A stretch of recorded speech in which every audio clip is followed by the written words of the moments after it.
She carried glowing vials of radium in her coat pockets and wrapped manuscripts in the same paper. The very element she discovered would later take her life. At the dawn of the 20th century, an invisible force was reshaping physics and medicine, but the world doubted both the danger and the woman who studied it. Marie Curie refused to accept that silence. Through back-breaking experiments in a drafty shed, she isolated polonium, named for her homeland, and radium, becoming the only person to win Nobel Prizes in 2 different scientific fields. She watched her husband Pierre struck down by a cart, kept working, and then transformed wartime medicine by outfitting ambulances with 10th ray units that saved thousands. Her notebooks remained dangerously radioactive, a chilling reminder of the cost of curiosity. In this video, you'll see surprising moments, fierce disputes, quiet sacrifices, and the choices that turned discovery into tragedy, and learn how Curie's work still shapes cancer treatment and safety standards today. Stay with me to separate myth from fact, meet the woman behind the legend, and understand what her life really teaches us about courage, risk, and the true price of progress. 1. Strong hook.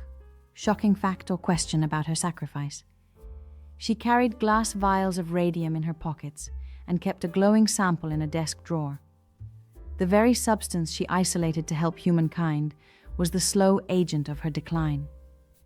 That faint blue luminescence, photographed and admired by colleagues, masked an invisible hazard, prolonged exposure to ionizing radiation.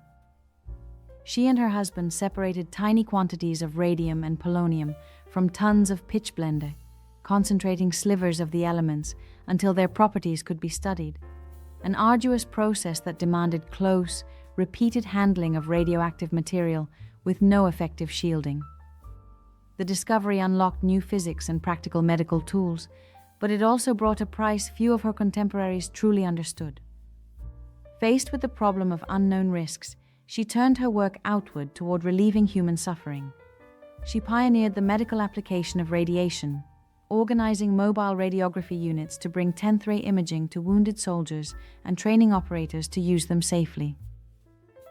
Her laboratories became centers where basic research and clinical practice met, producing techniques that would become essential in diagnosing and treating cancer. Practical action, not only theoretical insight, was her answer. She transformed a perilous discovery into a tool that saved lives, even as it slowly harmed her own. The details of that harm are stark and unsettling. Years of handling radium salts and conducting open-air experiments left her with chronic ailments and eventually aplastic anemia, a condition widely attributed to cumulative radiation exposure. Personal effects, laboratory notebooks, papers, and samples remained radioactive long after her death and still require special handling. Some items are stored in lead-lined containers and can only be consulted under strict safety controls. Those facts underline how little was known about long-term exposure then, and how much modern radiation protection owes to the lessons drawn from her experience. Her sacrifice reframes scientific achievement as both luminous and costly. She is the only person to earn top honors in 2 different sciences, and yet that acclaim came with personal consequences that changed how laboratories operate worldwide. Learn from that dual legacy. Demand rigorous safety in research, support funding for protective infrastructure, and champion the many women who follow in her footsteps. Visit a museum, read her translated writings, or back organizations that safeguard scientists today. Honor her by ensuring progress never again costs a life so dearly. 2. Present the problem. Challenges women faced in science. Women who wanted to do science were routinely shut out of the formal pathways that train and validate expertise. In Poland and across much of Europe, universities and professional societies closed their doors to women. As a result, talented students were forced into clandestine classrooms, private tutors, or long, costly relocations to foreign universities where barriers were slightly lower. Marie Curie's route into chemistry and physics was carved through those gaps. She studied in underground schools and then traveled for access to a university education that would recognize her abilities. The simple gatekeeping of credentials turned raw curiosity into a logistical and financial ordeal for anyone born female. Institutional prejudice did not stop at admission. Once inside laboratories, women faced second-class treatment, cramped or makeshift working spaces, inferior pay, and limited access to equipment and funding. Marie and her collaborators often worked in a converted shed with unreliable heat and scarce resources, while competing male colleagues occupied better-equipped facilities and enjoyed institutional backing. Peer networks, grants, and formal appointments tended to favor men. Hiring committees and academies routinely overlooked or dismissed women's contributions, not on the basis of merit, but on entrenched assumptions about gender and capability. Public perception and social pressures intensified the professional barriers. Women scientists were portrayed as exceptions or curiosities rather than colleagues, and their personal lives were weaponized to undermine credibility.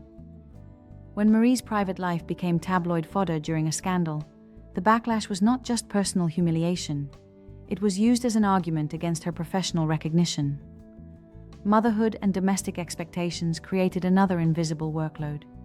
Caregiving duties, social obligations, and the demand to conform to feminine norms reduced the time and social capital women could devote to research. Meanwhile, mentorship pipelines and sponsorships, critical for career advancement, were overwhelmingly male and often closed to female protégés. The practical consequences of these restrictions were stark and dangerous. Limited access to well-funded labs meant exposure to hazards without adequate protection. Safety protocols designed and enforced by male-dominated institutions often did not account for women researchers. Funding disparities slowed scientific progress and relegated women to supportive or auxiliary roles, where their discoveries could be minimized or credited to male collaborators. Citation patterns and award decisions also reflected bias, making it harder for women to build reputations that would secure future resources and students. Marie Curie responded to these barriers not only by persisting in her own work, but by creating institutional alternatives that broadened access. She established research centers and insisted on training a new generation of scientists, including women, thereby seeding structural change from within the scientific community. Her example showed that when opportunities are created intentionally, through funding, laboratory space, and mentorship, talent can flourish regardless of gender. We still live with the legacy of those barriers, and confronting them requires both recognition and action. Support equal access to education and research funding. Advocate for transparent hiring and promotion practices. Mentor and sponsor women and underrepresented scientists. The story of persistent exclusion is not merely historical. It is a call to dismantle the remaining obstacles so that future discoveries are not lost to prejudice. 3. Early life and background. She grew up in Warsaw in a family that prized learning above almost everything else. The daughter of educators who insisted that knowledge and self-discipline were the best defense against a stifling political order. Political repression in the city limited opportunities for Poles, and women faced even steeper barriers to higher learning. Her mother's death from illness left the household both emotionally shattered and financially strained, and those twin losses forced difficult choices on a young woman already determined to learn. Denied easy access to formal university education at home, she and other determined students turned to clandestine alternatives. The Flying University, an underground network of lectures and courses, became a lifeline. It offered rigorous instruction in subjects that official schools suppressed, and it introduced her to a community of thinkers and activists who combined scholarship with quiet resistance. To pay for books and eventual study abroad, she worked as a governess and teacher, living austerely and saving every coin she could. Family support mattered in practical ways. Her father taught mathematics and physics and fostered an environment where scientific curiosity was encouraged at the kitchen table, while an older sibling's decision to pursue studies abroad later helped open the door for her own move to continue higher education in Paris. She changed languages, habits, and even her name in order to access the laboratories and lectures unavailable at home. Poverty and cold apartments were constant companions. She studied by candlelight and often ate frugally so that she could afford tuition and laboratory fees. Those early struggles shaped a character both stubborn and disciplined. rigorous training in clandestine classrooms, the necessity of self-teaching while earning a living, and the experience of living between two cultures forged resilience and an uncompromising work ethic. The combination of a scientifically minded household, the solidarity of underground education, and practical sacrifices to secure formal study abroad created the foundation for all that followed. If you want to understand how obstacles can be turned into fuel for achievement, read her letters, visit exhibits dedicated to her life, or support programs that give girls the same access to science she had to fight for. 4. Breakthrough discoveries and achievements. When scientists confronted unexplained emissions that ionized air and fogged photographic plates, the central problem was clear. There were powerful forces at work that ordinary chemistry and classical physics could not explain. She attacked that mystery with relentless measurement and patient chemical separation, turning intuition into quantitative proof. Bold, meticulous, and often working under harsh conditions, she refused to accept vague theories. Instead, she demanded numbers. Her solution was twofold: define the phenomenon and then isolate its sources. She coined the term radioactivity to describe the spontaneous emissions from certain elements, and then set out to find which materials produced it. By chemically processing the dense residues of uranium ore, she discovered new, intensely radioactive substances and named one polonium, honoring her native country. Another, radium, became a cornerstone of modern physics and medicine. Small as the amounts she worked with were, she developed sensitive techniques, using electrometers to measure ionization and elaborate fractional crystallization to separate minute quantities, that turned fleeting observations into reproducible science. A single sentence can hardly capture the scale of the labor. She and her collaborators processed massive quantities of ore to obtain barely visible crystals. These discoveries led to achievements that reshaped laboratories and clinics. She established rigorous methods for measuring radioactivity and isolating radioactive compounds, providing the tangible materials other scientists needed to probe atomic structure.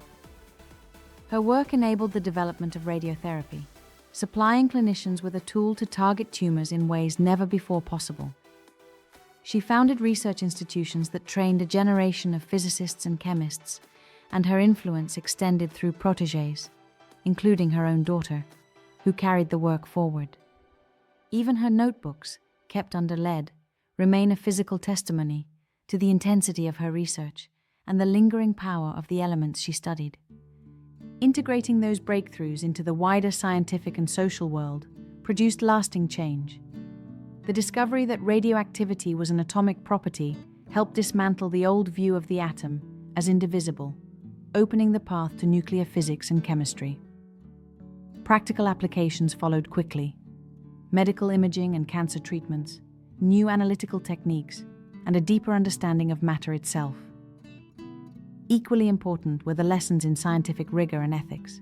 Her insistence on reproducible measurement, on sharing materials and methods, accelerated progress across disciplines while also highlighting the need for safety protocols around ionizing radiation. Join the ongoing conversation she began. Read her papers, visit museums that preserve her legacy, support research into safe medical uses of radiation, and mentor the next generation of scientists so that curiosity, rigor, and responsibility continue to drive discovery. 5. Personal struggles and deeper insights. Born in Poland and trained in Paris, she battled grinding material scarcity and entrenched sexism while turning raw ore into discoveries that rewrote physics and chemistry. The problem was never just scientific complexity. It was the everyday reality of a woman scientist forced to work in a poorly equipped shed, hauling heavy buckets of pitchblende and performing endless chemical separations by hand because proper laboratory space and funding were denied to her. Colleagues and institutions treated her achievements with suspicion, and a powerful scientific society repeatedly closed its doors to female members, leaving her to fight both for recognition and for the basic tools of her trade. She responded by turning scarcity into discipline and by insisting on practical solutions. When grief struck and personal scandal erupted in the press, she did not retreat from public life. Instead, she stepped into her late partner's teaching role and established a research center where students could learn hands-on techniques. During wartime, she organized mobile radiography units that brought 10th ray imaging to frontline hospitals, trained medical personnel to use them, and personally supervised some operations, a pragmatic answer to a dire medical need that also demonstrated how scientific skill could be mobilized for immediate human benefit. The details make the deeper insight sharper. Her laboratory notebooks, still faintly radioactive and stored under strict controls, testify to the intimate cost of those experiments. Modern archivists handle them with lead-lined boxes and protective gear. Her daughter followed the path she carved, joining the laboratory, and later sharing a major international prize in chemistry, which underscores how mentorship and family legacy can propagate scientific change. At the same time, a sustained media campaign that mixed xenophobia and moral outrage sought to undermine her reputation after a private relationship became public. That episode revealed how personal attacks were used to block a woman's professional authority. And the health consequences were stark.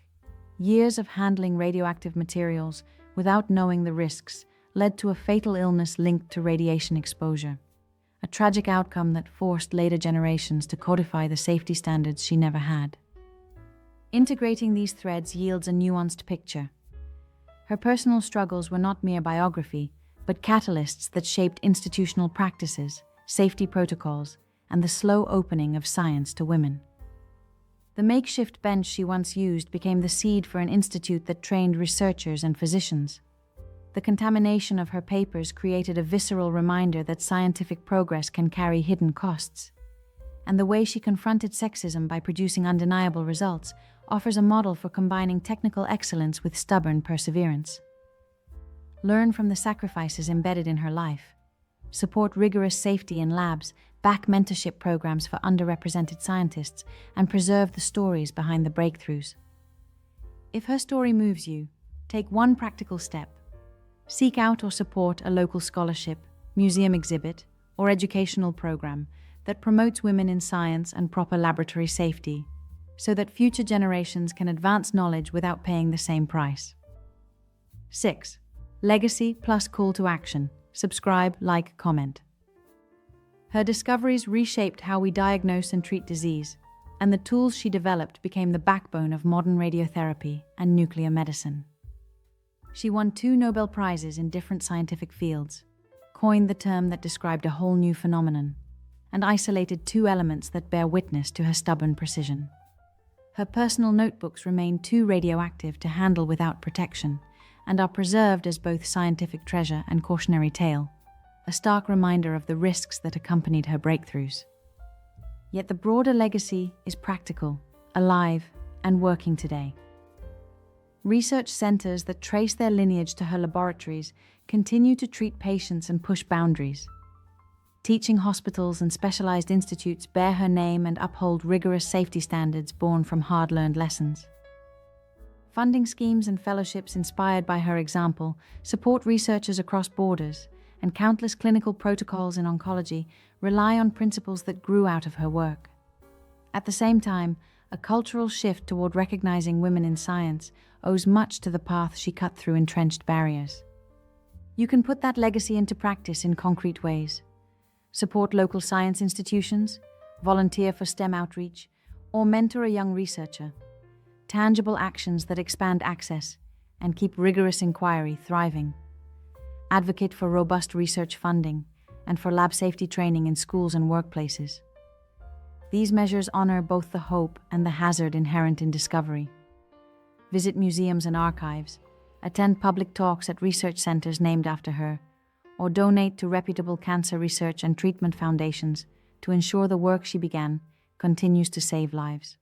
If this story moved you, subscribe to follow more explorations of women who change science. Like the video to help others find it, and comment below. Which part of her legacy matters most to you? The medical breakthroughs, the push for women in STEM, or the evolution of safety in research? Share a personal action you'll take this week to support science, and suggest the next scientist you want us to cover. Imagine holding a glowing vial in your pocket because nobody yet knew it would make you sick. That was Marie Curie's daily life. She faced the twin problems of a world that doubted women in science and a mysterious, invisible force that would later claim her health. Her solution was relentless curiosity and tireless work.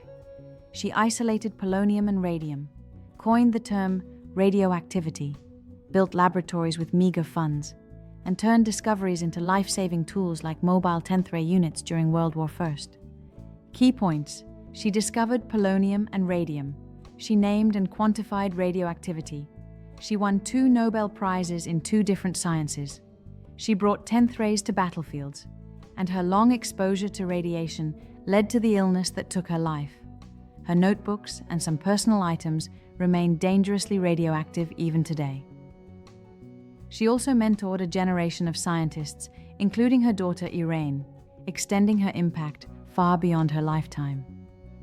If you've ever had a 10th ray, received radiation therapy, or benefited from modern chemistry and physics, you've felt Curie's legacy. Her life is both an inspiration and a warning.